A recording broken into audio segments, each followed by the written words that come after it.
Halloween est passé à une telle vitesse cette année que j'ai l'impression de ne pas en avoir profité. Donc, eh bien voici ma palle pour le challenge des livres de la crypte. C'est un challenge organisé par Jody depuis apparemment 4 éditions, mais je n'ai connu l'existence de ce challenge que l'année dernière, donc et puis plus vers le mois de janvier, donc c'était déjà presque fini, puisque c'est un challenge où le principe est de lire des livres d'horreur entre le 1er décembre et le 1er février. Je vous mettrai les 2 vidéos de Jody sur sa chaîne, donc sa présentation du challenge et sa vidéo pâle, puisque dans sa pâle, elle peut donner quelques petites idées pour remplir les catégories, parce qu'elle aime bien mettre des catégories, beaucoup de catégories. En sachant que je ne vais vous présenter que les catégories où j'ai trouvé des livres et que j'ai envie de valider, on va dire, puisqu'il y en a certaines où j'ai eu beau réfléchir, enfin, il y en a une, j'ai même pas eu besoin de réfléchir, genre en rapport avec Noël, l'hiver. En horreur, je sais que je n'ai rien. Pour les catégories du premier niveau, il faut lire un bouquin d'horreur. Donc, je pars du principe que chacun des livres qui se trouvent dans ma palle va valider cette catégorie. Parce que si je... Est-ce que je peux... Oh, je peux peut-être en sélectionner un. Soyons fous, partons du principe que nous allons tout lire, alors que c'est absolument pas le cas, nous n'aurons jamais le temps de tout lire. Je vais mettre le Glouton de A.K. Blackmore. Je ne sais pas si c'est de l'horreur à proprement parler, mais on parle quand même d'un personnage qui mange tout et n'importe quoi, que ce soit non vivant ou vivant. Donc je me dis qu'il y a peut-être des délires un peu bizarres qui peuvent être là-dedans, mais je pense pas qu'il soit dans la catégorie horreur, mais écoutez, j'ai envie de le lire, donc je vais quand même le mettre. La deuxième catégorie, c'est un graphique d'horreur, et on va dire que ce livre va valider plusieurs catégories, à mon avis, si les autres livres que j'ai sélectionnés ne rentrent pas dans la dite catégorie où je me rends compte que le livre ne correspond pas. Je n'ai aucun doute que celui-ci va correspondre à la majorité des catégories. Il s'agit d'une anthologie de Junji Ito, des chefs-d'œuvre, donc qui est une collection où il y a plusieurs nouvelles de Junji Ito qui sont rassemblées. Et rien que la couverture, elle est... Et il pourrait valider une autre catégorie aussi, mais chaque chose en son temps. Vu comment j'ai adoré le recueil qui rassemble toutes les histoires de Tomie, je ne doute pas que je vais accrocher à son univers et que je vais vraiment beaucoup aimer ce dont il a envie de nous parler et comment surtout il a envie de nous raconter ses histoires, parce que il y a vraiment des histoires alambiquées. Et la troisième catégorie, donc lire un classique du fantastique ou de l'horreur, je vous le présenterai là également en temps voulu, et puis c'est parti, on va partir donc sur le deuxième niveau du challenge, et donc comme je vous le disais, je ne vais vous montrer que les livres que j'ai trouvés qui correspondent aux catégories que j'ai trouvées. Donc si vous voulez avoir la liste complète des catégories, la vidéo de Jody est dans la description. Pour commencer, il y a une catégorie Female Rage et Femcore. Donc Female Rage, c'est des femmes en colère et souvent des anti-héroïnes qui vont faire des actes répréhensibles et qui, c'est à but très cathartique. J'en avais lu un Dirty Weekend et je me suis rendu compte que j'aimais énormément cette catégorie-là, parce que justement il y a ce côté très cathartique. Et donc j'ai sélectionné Maeve de Seiji Lead. Je ne sais absolument plus où j'ai entendu parler de ce livre. Ça ne m'étonnerait pas que ce soit dans une des vidéos de Jody, justement, parce que je crois qu'elle en a fait au moins 2 sur le genre du Female Rage Book. On suit Maeve qui travaille dans un célèbre parc d'attractions, je suppose que c'est le célèbre parc d'attractions, où elle joue où elle endosse le costume d'une princesse, et en fait le soir elle va traîner dans les bars et faire ressortir un côté un peu plus sombre de sa personnalité, et encore plus quand le frère de sa meilleure amie va s'installer en ville. Là, ça va être la débandade. Voilà. Et je vous lis la dernière phrase. « Cher tueur psychopathe, veuillez céder la place. Maeve est en ville et c'est elle qui tient le couteau. » Voilà. Et on nous cite aussi le personnage d'American Psycho. Donc je pense qu'en termes de Female Rage, on est pas mal là-dedans. Pour le body horror, j'ai choisi vers ma fin. En fait, on va suivre, si je me souviens bien et si j'ai bien retenu, une jeune femme qui vit en Irlande dans une cabane vraiment paumée au fin fond de l'Irlande, et elle vit avec sa mère qui est totalement dépendante, c'est-à-dire qu'elle ne peut plus manger seule, ne peut plus se toiletter seule. Une espèce de ressentiment que la protagoniste ressent pour sa mère, et je l'ai mis dans la catégorie body horror, alors que je l'aurais pas du tout mis là-dedans, mais c'est suite à la vidéo bilan lecture de Lire avec Lilia, que je vous mettrai là aussi en barre d'infos, bien évidemment, parce qu'on partage les bonnes chaînes YouTube ici. En fait, c'est elle qui a révélé qu'il y avait un certain côté body horror dans ce texte, pas très trash, pas dans le sens avec des giclées de sang partout, etc., mais plus une description très organique du corps de la mère, et du coup je me dis que ça peut être hyper intéressant, parce que justement j'aime bien autant le body horror très trash. J'en ai pas lu énormément, mais je sais pas si je suis fan. Autant le body horror, mais dans la description très organique des corps, et plus particulièrement du corps féminin, je trouve ça très intéressant, et du coup ça me donne encore plus envie de le lire. Je me retiens parce que je vais le lire en livre audio. Il ne me reste que 3 heures sur mon mois de novembre, donc je vais bien attendre patiemment décembre pour pouvoir à mon avis, pour pouvoir le dévorer. Ensuite, on arrive à la catégorie avec un monstre, et je n'y avais absolument pas pensé dès le départ, et en fait c'est en allant chercher sur Babelio pour voir un peu les mots-clés où je me suis dit mais bien sûr. Et du coup c'est là où je reviens également sur la validation de lire un classique du fantastique ou de l'horreur. Il s'agit de Frankenstein de Mary Shelley. C'est un livre que j'ai extrêmement envie de découvrir. Tout le côté Prométhée moderne, tout le côté scientifique fou qui essaye de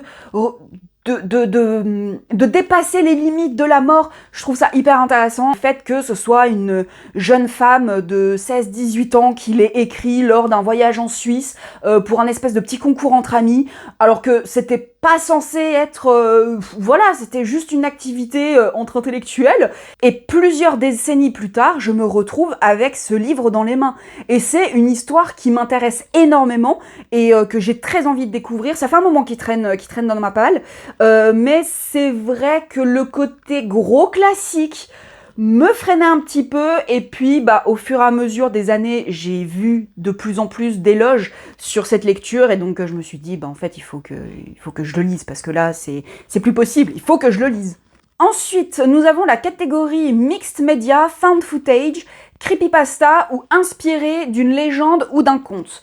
Là j'en ai choisi 2, puisque le premier que j'ai sélectionné, je suis pas sûre en vrai de la validité du livre, on va dire, mais j'ai quand même bon espoir.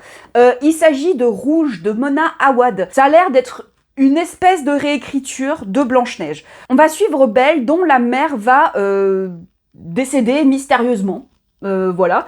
Et en fait, Belle est une personne très...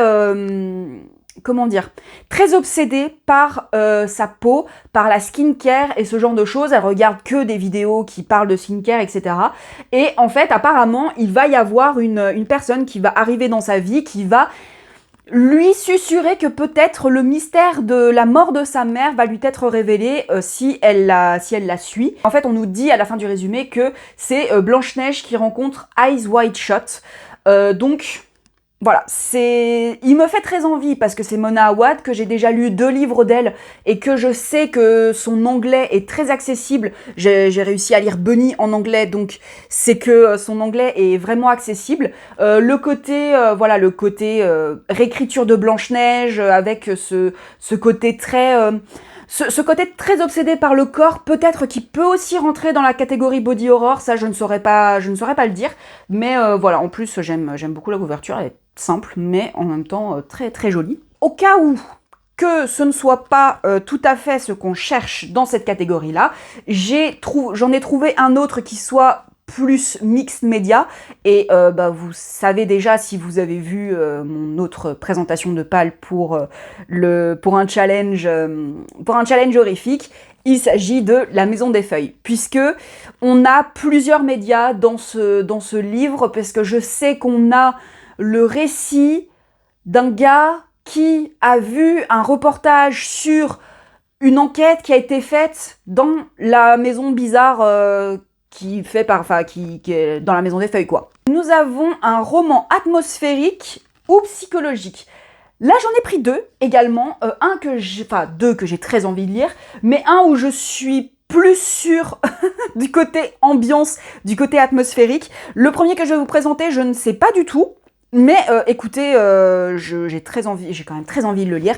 Il s'agit du Jardin de... Je vais rapprocher pour que vous puissiez voir le nom de l'auteur ou de l'autrice, parce que, voilà, je ne vais pas me risquer à écorcher le nom de cette personne. Et en fait, on va suivre un homme qui, suite à un accident où sa femme est décédée, il est cloîtré chez sa belle-mère qui a un comportement très bizarre parce que dès le départ, elle va petit à petit le délaisser et le laisser de plus en plus de côté, ce qui est pas très sympa puisque apparemment il a vraiment besoin d'être aidé au quotidien. Et elle va continuer ce que sa fille a fait dans le jardin, c'est-à-dire creuser un trou. Les romans coréens peuvent être très oppressants quand ils ont envie, donc je pense que ça peut être oppressant, c'est plus dans le côté thriller, là. Donc on va dire que celui-ci, il va plutôt rentrer dans l'horreur psychologique, je pense, plus que atmosphérique. Alors que le deuxième, à mon avis, il peut rentrer dans les deux, mais ça sera plus dans la catégorie atmosphérique que je vais le mettre. C'est La colline hantée de Elizabeth Hand. Ce serait une suite à La maison hantée de Shirley Jackson qui a été validée par les descendants de l'autrice originale. Donc, forcément, Mon Empire romain, tout ça, vous savez, le running gag, il commence à être un peu redondant.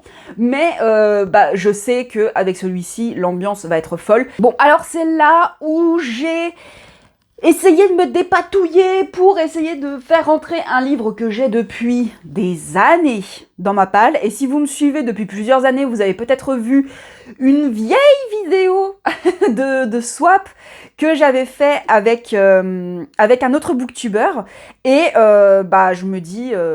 en fait, j'ai très envie de le lire, donc j'ai décidé d'essayer de le mettre dans cette catégorie parce que je ne voyais pas où le mettre, dans quelle autre catégorie je pouvais le mettre. Il s'agit du Démonologue de Andrew Piper. On va suivre un homme qui s'appelle David, qui est professeur à l'université, qui a fait beaucoup de recherches sur les phénomènes paranormaux, sur la hantise. Or, c'est un sceptique. Et du coup, il voit ça un peu d'un œil lointain, on va dire, d'un œil sceptique du coup. Jusqu'au jour où il est invité à Venise pour enquêter sur des phénomènes, en tout cas pour attester de phénomènes surnaturels, et en fait sa fille de 12 ans va disparaître.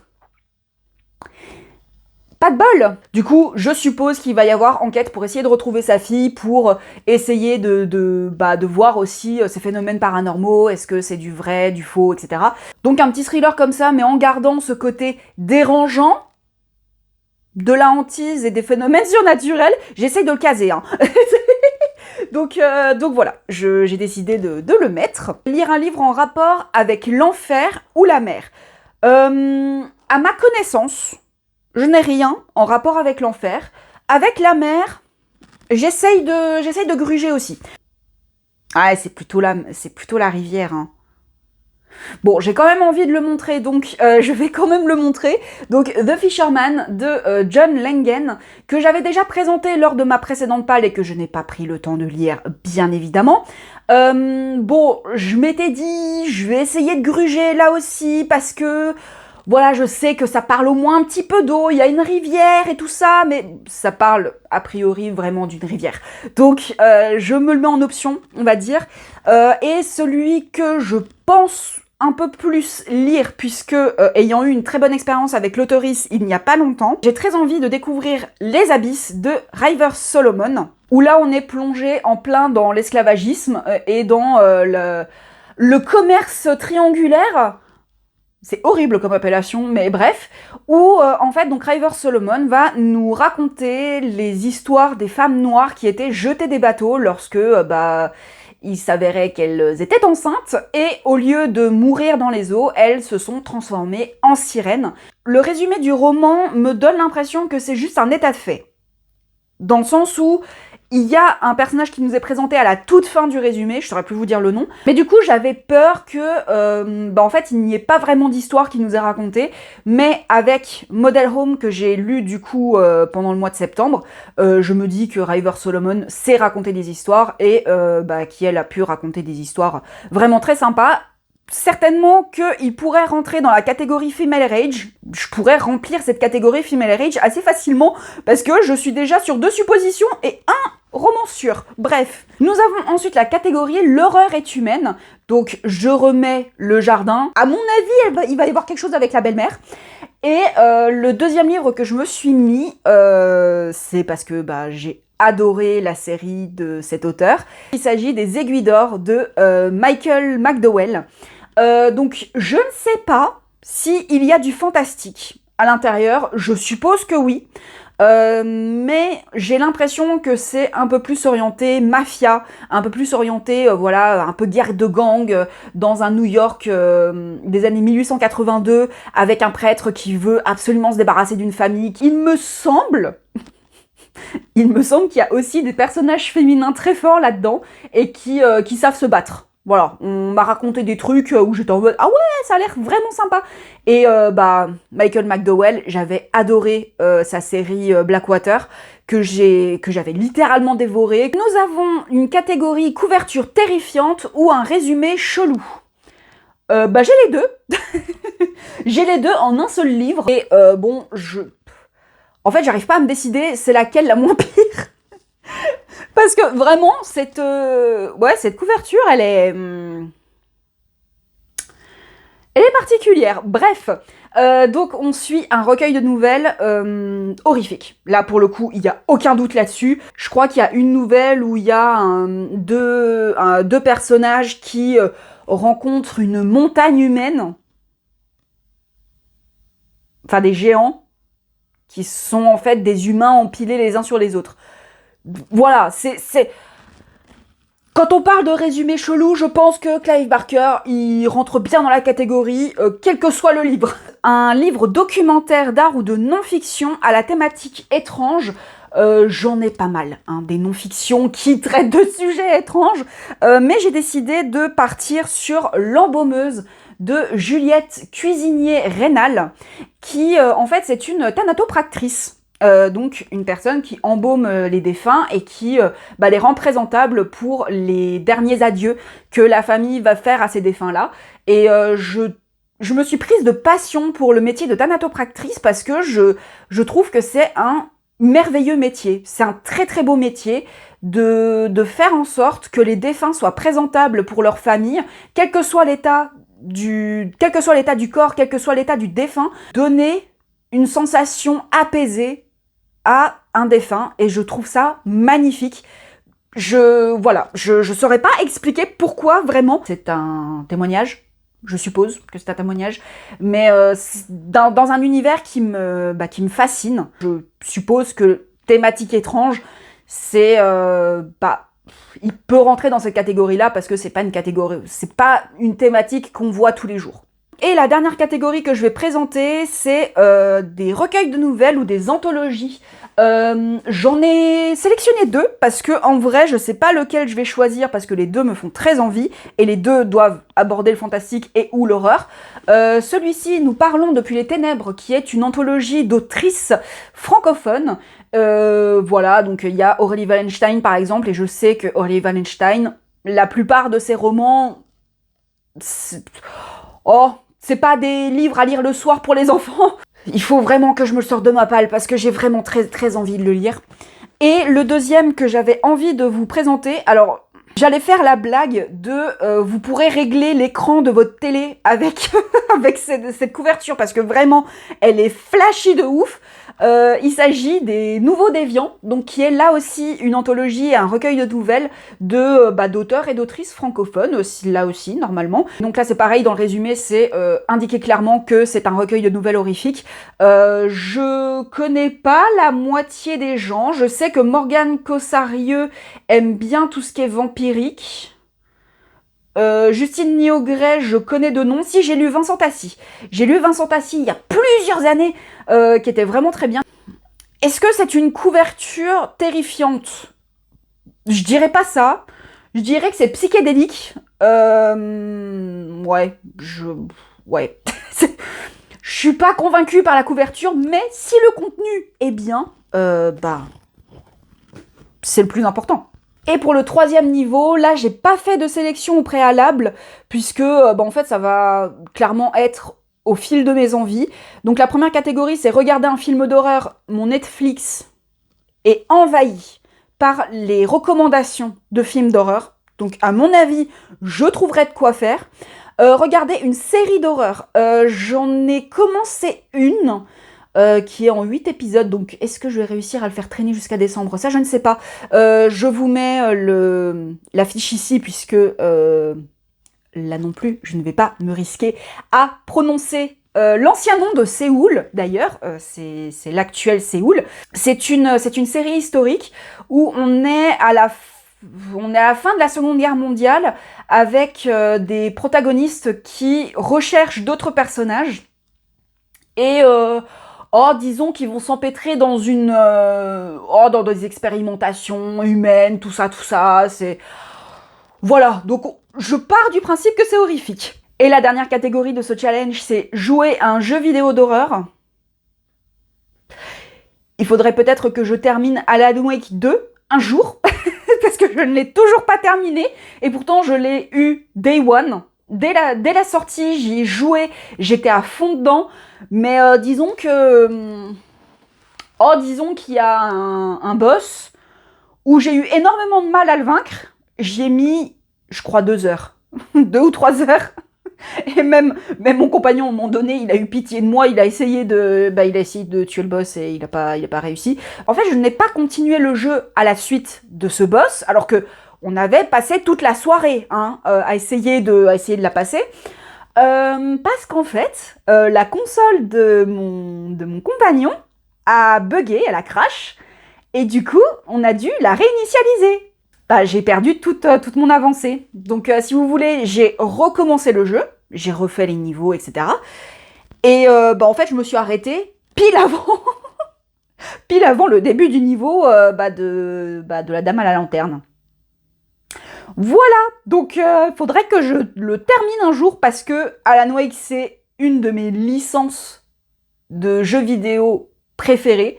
Donc, il faudrait que je la termine un jour. Donc, pourquoi pas courant pour le challenge de la crit. Et ça me fait encore une bonne petite pile tout ça.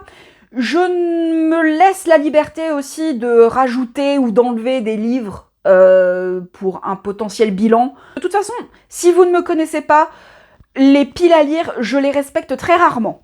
Voilà, je me donne des livres, mais la plupart du temps, je vais repiocher d'autres livres parce que finalement, j'ai envie d'en lire d'autres. Donc, ne vous fiez pas trop à cette vidéo. J'espère que cette vidéo vous aura plu. N'hésitez pas à commenter, partager, à booster la vidéo aussi. Je sais absolument pas ce que ça fait en termes de référencement, etc. Mais bon, sait-on jamais. On ne parle jamais assez d'horreur sur YouTube. On est très peu à parler d'horreur sur YouTube. Donc, de livres horrifiques, j'entends, parce que Feldup, il fait que ça. Mais bref, n'hésitez pas à partager la vidéo, à me dire en commentaire s'il y a des livres qui vous font envie et si vous avez envie vous aussi de faire le challenge. Et je vous dis à très vite pour une prochaine vidéo.